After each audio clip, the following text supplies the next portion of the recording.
तुम्ही छान केलं, तुमचा स्वभाव चांगला आहे, तुम्ही मला छान मदत केली, तुमच्या घरात आलो छान वाटलं, तुम्हाला भेटणं बरं वाटलं, त्याला दुवा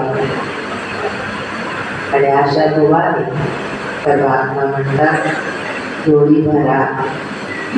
सर्व बहिणींना मी सांगेन की तुम्ही सर्वांनी अशी सेवा करा आणि तुमच्या सेवेची पण सुरुवात आहे, ही समर्पित लाईफची पण सुरुवात आहे. आणि समर्पित शब्दाचा अर्थच आहे समर्पित. शिवबाबा म्हणतात बाप समान बनव, त्यासाठी आपण अर्पण झालेले आहोत. आणि बाबा नेहमी म्हणतात जो जितना अर्पण होता है तो उतना दर्पण बन जाता है. इसलिए मनापासून बाहेरून अर्पण झालो, आज हा आनंद पण खूप छान व्यक्त करत आहोत. पण हे समर्पितचं लाईफ कधीच विसरायचं नाही. आणि या लाईफचं मुख्य लक्ष आहे समान बनणं. त्याच्यासाठी आपण समर्पित झालेलो आहे. समर्पण होण्याचं भाग्य सगळ्यांना मिळत नाही. मिळते का? आता कितीतरी माता आम्हाला म्हणतात म्हणजे आम्ही कन्या असतो बरं झालं असतं असं वाटतं ना. आणि काही काही म्हणतात कन्या असताना ज्ञान कळालं होतं, लक्ष काय दिलं होतं. आता वाटते ते गेलं असतं तर बरं झालं असतं. पण ह्या कन्या वेळी जागृत झाल्या, त्यांनी आपल्या जीवनाला समर्पित पण केलं. तर हे समर्पण लाईफ कोटीमध्ये कोणी आणि कोणीमध्ये कोणाला करते. किती भाग्यशाली समर्पित बहिणी आहेत की ज्यांच्या या सन्मान समारंभाला आमचे भाई डॉक्टर बाई आहेत.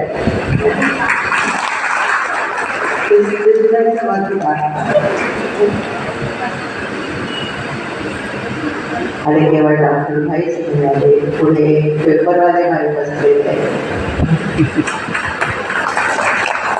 सगळ्यांची मला ओळख आहे, पण मी त्यांना जाणते त्याच्यासाठी मी म्हणते.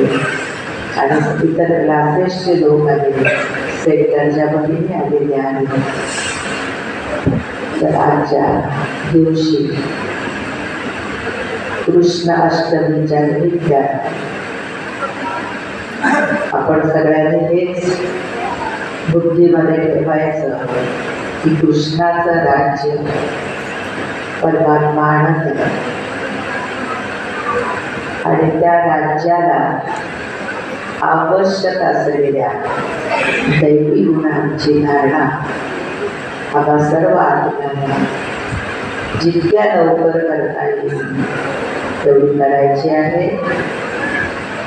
त्यातल्या त्यात मनोवचन कर्मानं शुद्धता पाळणं हे श्रीकृष्णाच्या राज्यासाठी अति जरुरी आहे.